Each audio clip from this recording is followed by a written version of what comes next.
Hello dear students, as usual I am Navneel God from Tagore School Parbatsar and we are studying our science book of class 7th in this video. Dear students, as you know we are studying our second lesson in these days which name is nutrition in animals यानी जानवरों में पोषण। तो जंतुओं में पोषण ज़्यादा ठीक रहेगा। ये इसका जो नेम है एनिमल्स, वैसे अपन जानवर समझते हैं और जानवर ही बोलते हैं एनिमल्स का मतलब, लेकिन यहाँ पर इसमें इंसानों की भी पूरी जानकारी दी गई है। तो अपन कम से कम जानवर तो नहीं है इंसान, इसलिए जंतु जरूर कह सकते हैं उनको। तो जंतुओं में पोषण, जैसे फर्स्ट अपना जो लेसन था वो प्लांट्स का इन न्यूट्रिशन था, शायद न्यूट्रिशन इन प्लांट्स। फर्स्ट जो लेसन था वो प्लांट्स में कैसे न्यूट्रिशन होता है, पौधों में कैसे न्यूट्रिशन यानी पोषण कैसे प्राप्त होता है उनको, कितनी विधियां हैं, कितनी तरीके से होता है, क्या होता है, ये सारी चीज़ें अपन ने फर्स्ट लेसन में पढ़ी थी। और ये जो सेकंड लेसन है इसमें हम एनिमल्स में न्यूट्रिशन के बारे में पढ़ रहे हैं, यानी जंतुओं में पोषण के बारे में पढ़ रहे हैं। And actually we are studying about the human being, और इस समय जो हम पढ़ रहे हैं वो मनुष्य के पोषण के बारे में पढ़ रहे हैं। और मनुष्य के पोषण में भी जो पाचन तंत्र है, उसका जो डाइजेशन सिस्टम है उसको स्टडी हम कर रहे हैं। एक के बाद एक हम लोग जो डाइजेशन सिस्टम के जो पार्ट्स हैं, जो ऑर्गन्स हैं, उनके बारे में पढ़ते जा रहे हैं। मेनली अभी अपन स्टडी कर चुके हैं माउथ के बारे में, और माउथ के अंदर भी जो चीज़ें होती है यानी जैसे टीथ हैं, टंग हैं, इनके बारे में हम पढ़ चुके हैं डिटेल से। कितने टाइप के टीथ होते हैं, स्ट्रक्चर क्या होती है टीथ की। उसके बाद टंग है तो टंग क्या फंक्शन क्या होता है इसका, इसकी स्ट्रक्चर क्या होती है, ये डिटेल से अपन स्टडी कर चुके हैं। अब माउथ के बाद में एक सैलिवरी ग्लैंड के बारे में भी पढ़ चुके हैं अपन, लार ग्रंथियों के बारे में, क्योंकि वो भी माउथ में ही आ जाती है। अब हम नेक्स्ट जो अपन स्टडी कर रहे हैं, यानी फर्स्ट अपना माउथ हो गया। पहला जो डाइजेशन सिस्टम का जो फर्स्ट स्टेप है या फर्स्ट जो ऑर्गन है डाइजेस्टिव सिस्टम का, वो था माउथ। और अब हम स्टडी करेंगे माउथ के बाद में जो सेकंड जो स्टेप होता है, माउथ के आगे जो च्यूड फूड होता है यानी चबाया हुआ भोजन होता है माउथ में, वो कहाँ पर जाता है। तो वो अब जाता है भोजन नली में। आपने देखा होगा इसका पिक्चर डायग्राम देखा होगा डाइजेशन सिस्टम का। तो डाइजेशन सिस्टम में देखिए ये माउथ है, माउथ से आगे ये जो नली आपको दिखाई दे रही है, ये नली जहाँ से फूड आता है फिर स्टोमक में। तो ये जो नली है ये ओसोफेगस कहलाती है, इसको गिलेट भी कहते हैं। कई नाम होते हैं एक ही ऑर्गन के। तो ये जो नली अपन समझने के लिए होना चाहिए अपने को कि माउथ के बाद में जो अपना फूड है वो इस फूड पाइप, इसको फूड पाइप भी बोलते हैं, फूड पाइप भी बोलते हैं, ओसोफेगस भी बोलते हैं, गिलेट भी बोलते हैं। तो इस नली से होकर के यहाँ स्टोमक में आएगा, ये स्टोमक होता है अपना ऐसा। तो अभी अपन जो सेकंड जो पार्ट पढ़ने वाले हैं आज वो है ओसोफेगस, यानी ये नली। इस नली के बारे में अपन स्टडी कर रहे हैं अभी। ये सेकंड ऑर्गन है डाइजेस्टिव सिस्टम का, सेकंड, इसीलिए नंबर 2 लिखा हुआ है यहाँ पर। And it is the 9th part of the lesson. आज का ये जो वीडियो है वो 9th वीडियो है इस लेसन का। ये सेकंड स्टेप है, सेकंड ऑर्गन है डाइजेस्टिव सिस्टम का, ओसोफेगस या गिलेट। ओसोफेगस कनेक्ट्स, ये कनेक्ट करती है, जोड़ती है द माउथ कैविटी, यानी मुंह के अंदर की जो कैविटी है, यानी मुंह के अंदर की कैविटी का मतलब वैसे गुफा होता है या कोई खाली स्थान होता है। तो मुंह के अंदर जो अपना खाली स्थान है उसी को माउथ कैविटी कहा गया है। तो माउथ कैविटी को ये कनेक्ट करती है ये जो ओसोफेगस है विद द स्टोमक, स्टोमक के साथ में। यानी माउथ कैविटी से स्टोमक के बीच में अगर कोई चीज है जो दोनों को कनेक्ट करती है वो है oesophagus. And is also called the food pipe, इसको फूड पाइप भी कहते हैं। तो 3 नाम हो चुके हैं यहाँ पे इसके। इट रन्स, ये चलती है अलोंग द नेक, गर्दन के साथ साथ, यानी जैसे जैसे अपनी गर्दन नीचे आती है, गर्दन कहाँ से स्टार्ट होती है और लंबी होती है गर्दन अपनी नेक, तो उसके साथ साथ में ये पाइप चलती है मतलब होती है। एंड द चेस्ट, और उसके बाद गर्दन के बाद चेस्ट यानी कि अपनी छाती के साथ साथ भी ये नीचे आती है। नो डाइजेशन टेक्स प्लेस, कोई पाचन नहीं होता है। नो डाइजेशन टेक प्लेस यानी कोई डाइजेशन नहीं होता इसके अंदर, ये केवल एक नली है जो माउथ से स्टोमक में पहुंचा देती है उस फूड को। बाकी यहां पर इस नली के अंदर कोई डाइजेशन नहीं होता है। No digestion takes place here यानी यहां पर।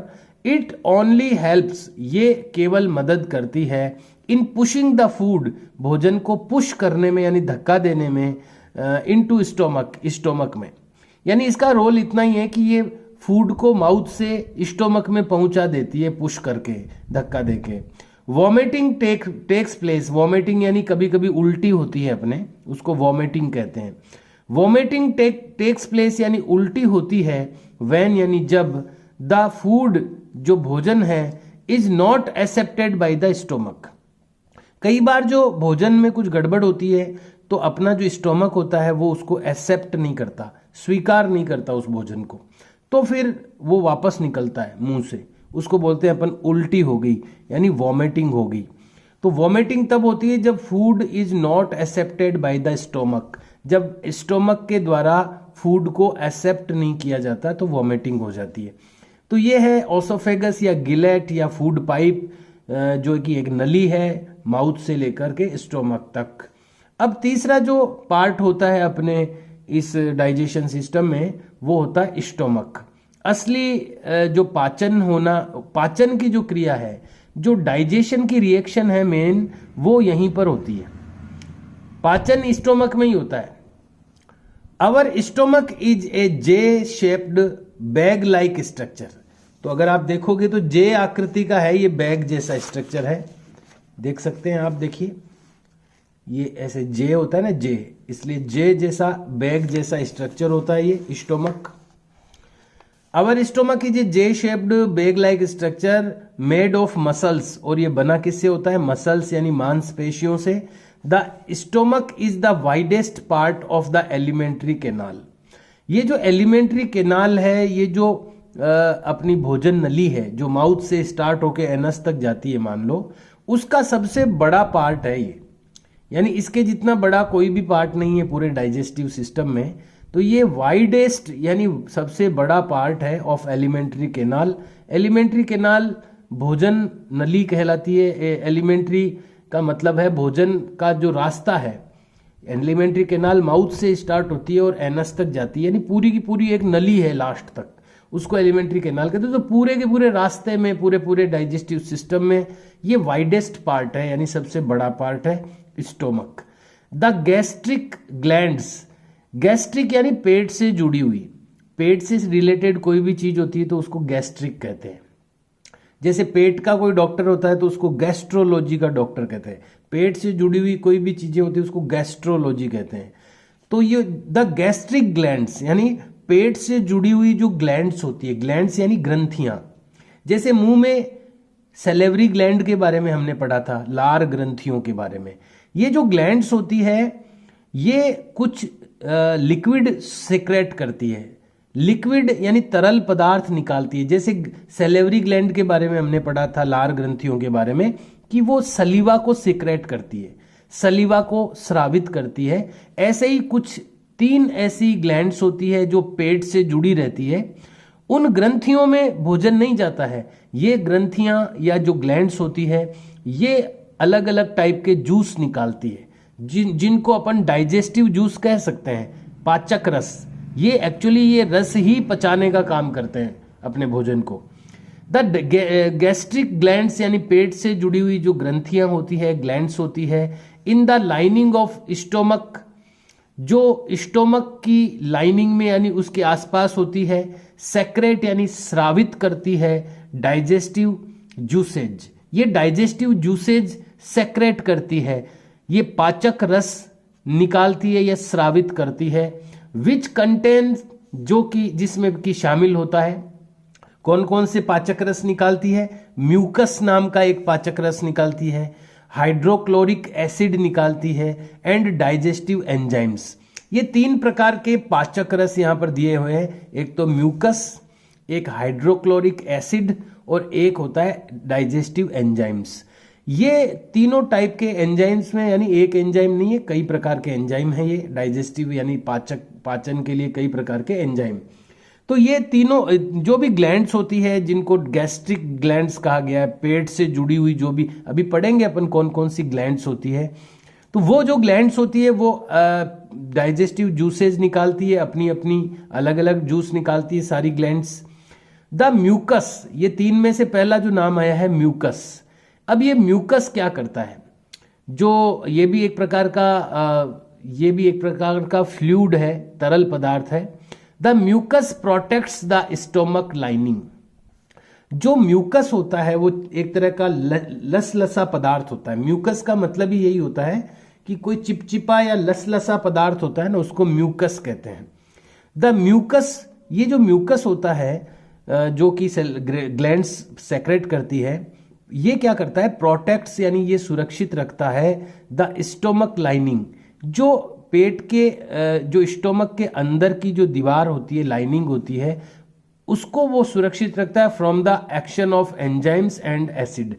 अपन ने पढ़ा ना भी कि 3 टाइप की चीजें निकालती है वो ग्रंथियां, एक तो म्यूकस, एक एंजाइम और एक एसिड। तो एसिड जो होता है ना वो खतरनाक होता है, एसिड जो होता है वो हार्मफुल हो सकता है। हालांकि भोजन को पचाने के लिए एसिड जरूरी है, लेकिन वो एसिड अगर डायरेक्ट जो अंदर की दीवार के टच में आ गया तो अंदर की दीवार को नुकसान पहुंच सकता है स्टोमक में। तो वो म्यूकस जो होता है ना वो दीवार पे चिपका हुआ रहता है, तो वो एसिड को दीवार से टच नहीं होने देता अंदर पे। द म्यूकस प्रोटेक्ट्स, ये जो म्यूकस होता है प्रोटेक्ट्स यानी ये सुरक्षित रखता है द स्टोमक लाइनिंग, पेट के अंदर की दीवार को, from the action of enzymes and acid. Enzyme और एसिड के एक्शन से, भोजन पर तो एक्शन करेंगे, ये भोजन को तो पचाना है, डाइजेस्ट करना है, इसलिए वो एंजाइम और एसिड फूड पे तो एक्शन करेंगे, लेकिन जो इसकी लाइनिंग है, स्टोमक की लाइनिंग को वो म्यूकस प्रोटेक्ट करता है। हाइड्रोक्लोरिक एसिड, ये काफ़ी खतरनाक एसिड होता है वैसे तो, लेकिन उतना खतरनाक बनता नहीं है पेट में। बाहर अगर इसको गाढ़ा रखा जाए तो काफ़ी खतरनाक हो सकता है, ये जल भी सकती है चमड़ी, लेकिन वैसा नहीं होता ये पेट में। ये थोड़ा सा डाइल्यूट मान सकते हैं इसको अपन, यानी कि पतला मान सकते हैं। तो हाइड्रोक्लोरिक एसिड किल्स बैक्टीरिया। ये जो हाइड्रोक्लोरिक एसिड बनता है, निकलता है ग्लैंड से, वो मार देता है बैक्टीरिया को यानी जीवाणुओं को, that might enter along with the food, जो कि भोजन के साथ अंदर आ गए होते हैं। अगर अपन कोई भी भोजन करते हैं, अगर उसके साथ कुछ जर्म्स भी चले गए हैं पेट में, बैक्टीरिया चले गए हैं, तो उनको ये हाइड्रोक्लोरिक एसिड किल कर देता है। और कहां पर करता है, स्टोमक में। The acid makes the food acidic, और जब ये एसिड फूड में मिक्स होता है तो फूड जो है वो एसिडिक हो जाता है, यानी अम्लीय हो जाता है। देखिए 2 टाइप की फ्लूइड 2 टाइप के होते हैं, एक तो एसिड और एक बेस। एसिड यानी अम्ल और बेस यानी क्षार होता है। तो ये जब फूड में एसिड मिलता है, हाइड्रोक्लोरिक अम्ल मिक्स होता है, तो वो फूड एसिडिक हो जाता है, अम्लीय प्रकृति का हो जाता है।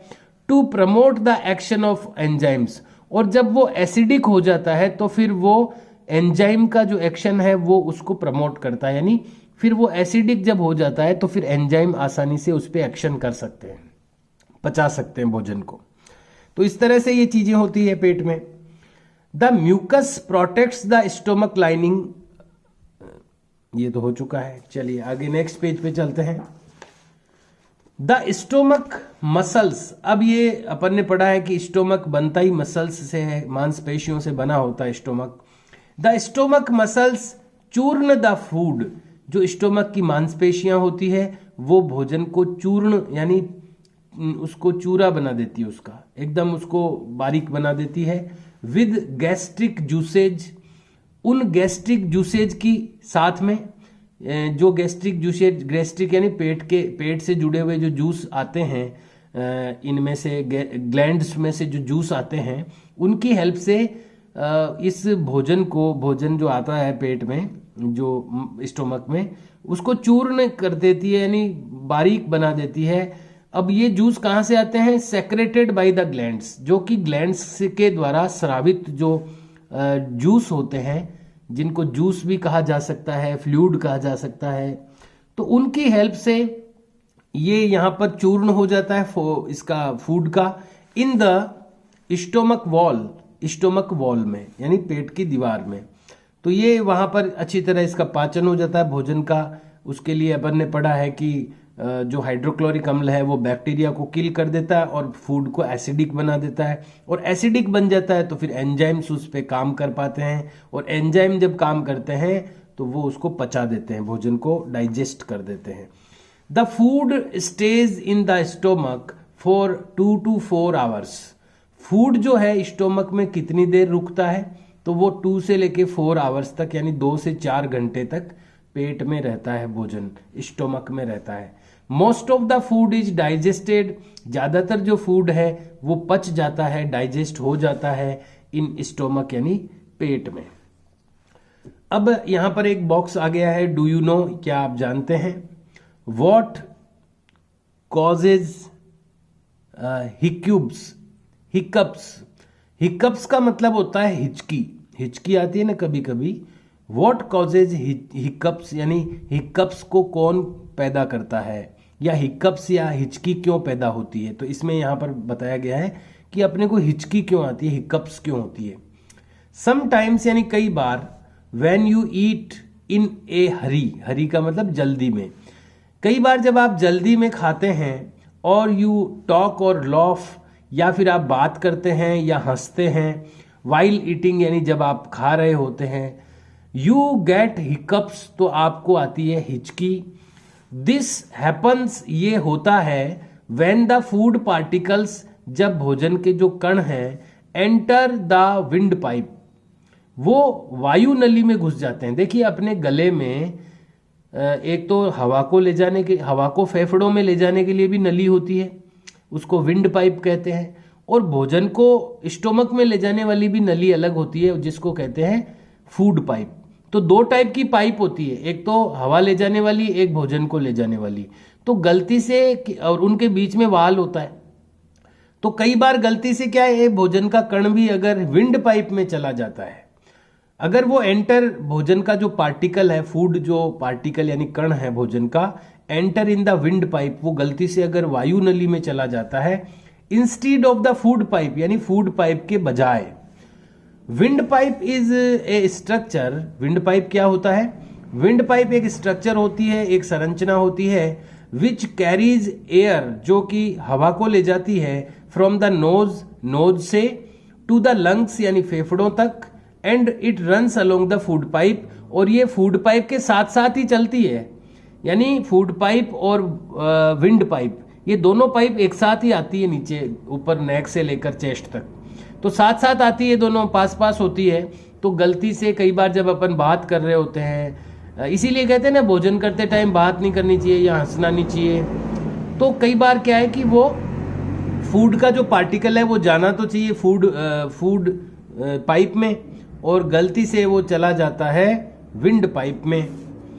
इन नॉर्मल सिचुएशन, साधारण स्थिति में, ड्यूरिंग स्वेलोइंग ऑफ फूड, भोजन को निगलने के दौरान, फ्लैप लाइक वॉल्व, वहां दोनों के बीच में एक वाल्व लगा रहता है। यानी जब अपन खा रहे होते हैं तो वो वाल्व इस तरह से होता है कि वो अपन जो खाते हैं वो सीधा फूड पाइप में जाता है, और जब अपन सांस लेते हैं तो वाल्व इस तरह से होता है कि वो सांस चला जाता है उसमें। तो साधारण स्थिति में तो वो सही सही चलता रहता है। फ्लैप लाइक वॉल्व होता है, यानी एक फ्लैप वॉल्व होता है जो इधर उधर होता रहता है दोनों में। Closes the passage of the windpipe, यानी साधारण स्थिति में क्या होता है, ये जो वाल्व लगा रहता है दोनों के नलियों के बीच में, वो विंड पाइप को बंद कर देता है। जब अपन भोजन करते हैं तो विंड पाइप को क्लोज कर देता है, जब अपन निगल रहे होते हैं, भोजन को स्वेलो कर रहे होते हैं। And does not allow the food particles, और फूड पार्टिकल्स को अलाउ नहीं करता टू एंटर इट, इसके अंदर जाने के लिए। यानी साधारण स्थिति में तो सही सही काम चलता रहता है। दस इस तरह से the food particle are guided into the food pipe. इस तरह से फूड का जो पार्टिकल होता है, जो फूड के कण होते हैं, वो फूड के पाइप में ही जाए, ऐसा वो गाइडेड होते रहते हैं, निर्देशित होते रहते हैं, क्योंकि वो जो वाल्व होता है वो अपने विंड पाइप को ब्लॉक करके रखता है। जब अपन निगलते हैं तो फिर वो उसको विंड पाइप में जाने नहीं देता है नॉर्मल सिचुएशन में। लेकिन कभी कभी जब अपन खा भी रहे हैं और अचानक अपन बात भी कर रहे हैं, हंस रहे हैं, तो फिर वो वाल्व की थोड़ी सी भी गैप हो जाती है तो उधर से चला जाता है, तो फिर उसमें हिचकी आ जाती है। तो ये होता है हिचकी का कारण। हिकअप्स क्यों आती है, हिकअप्स क्यों आती है, यानी हिचकी क्यों आती है। हम पढ़ रहे हैं एक के बाद एक जो डाइजेशन सिस्टम है उसके पार्ट्स के बारे में। माउथ हो गया अपना, उसके बाद में अपना ऑसोफेगस हो गया, उसके बाद में अपना स्टोमक हो गया। अब अगला जो फोर्थ जो पार्ट होता है डाइजेशन सिस्टम का, वो होता है स्मॉल इंटेस्टाइन, यानी छोटी आंत। ये भी ये भी काफी इंपॉर्टेंट है। देखो, पचने का काम तो हो गया स्टोमक में, लेकिन अब पच तो गया भोजन, लेकिन उसमें से जो जरूरी चीजें हैं जो अपनी बॉडी को चाहिए भोजन में से, भाई अपन भोजन करते क्यों हैं? ताकि हमारी बॉडी को न्यूट्रिएंट्स मिलते रहें, पोषक तत्व मिलते रहें। अब अभी तक तो वो पचे हैं, लिया कहाँ है? अभी अपनी बॉडी ने लिया नहीं है कुछ भी उसमें से। तो ये पचा हुआ जो भोजन है, इसमें से जरूरी तत्व जो न्यूट्रिएंट्स हैं उनको एब्जॉर्ब करने का जो काम है वो स्मॉल इंटेस्टाइन में होता है। तो देखा जाए तो असली काम तो यही होता है। हालांकि सारे ही काम इंपॉर्टेंट होते हैं, एक भी डिसइम्पॉर्टेंट नहीं होता, लेकिन ये सबसे अगर अपन सीधा सीधा कहें कि अपनी बॉडी को कुछ मिलेगा तो यहाँ पे मिलेगा स्मॉल इंटेस्टाइन में। ये एक तरह का पाइप होता है, काफी लंबा पाइप होता है, ये 6 मीटर लंबा पाइप होता है ये। तो लेकिन ये इस तरह से स्पाइरल शेप में रहता है, स्पाइरल यानी कुंडली की आकृति में रहता है, इसलिए एक जगह पे समटा हुआ रहता है ये। तो इस पाइप में जो कि इस 2 प्रकार के पाइप होते हैं, एक पतला पाइप और एक मोटा पाइप। पतला पाइप होता है वो लंबा होता है जिसको स्मॉल इंटेस्टाइन कहते हैं। मोटा पाइप मोटा होता है लेकिन छोटा होता है लंबाई में, वो 1.5 मीटर का होता है, अभी अपन पढ़ेंगे। तो ये छोटा वाला जो जिसको स्मॉल इंटेस्टाइन, नाम तो इसका स्मॉल इंटेस्टाइन है लेकिन होता ये लंबा है, लंबाई की दृष्टि से देखें तो ये स्मॉल इंटेस्टाइन में ही एब्जॉर्बेशन का काम होता है, अवशोषण का काम होता है जो न्यूट्रिएंट्स होते हैं उनका। तो dear students, time is over of today's video. आज के वीडियो का टाइम हो गया है पूरा। We have to stop the video. Please try to understand the things. चीज़ों को आप अंडरस्टैंड करने की कोशिश करें and try to learn some new words. और कुछ जो नए वर्ड्स आते हैं उनको लर्न करने की कोशिश करें। और जितना अपन ने स्टडी किया है उसको आप रिवाइज करने की कोशिश करें, वापस पढ़ने की कोशिश करें। उनमें से कुछ चीज़ें अगर आपको प्रॉब्लम आती है समझने में तो वापस आप पूछ भी सकते हैं जब आप स्कूल आते हैं। Okay dear students, we will read about the small intestine in our next video. हम लोग पढ़ेंगे स्मॉल इंटेस्टाइन के बारे में अगले वीडियो में। सी यू एंड बाय।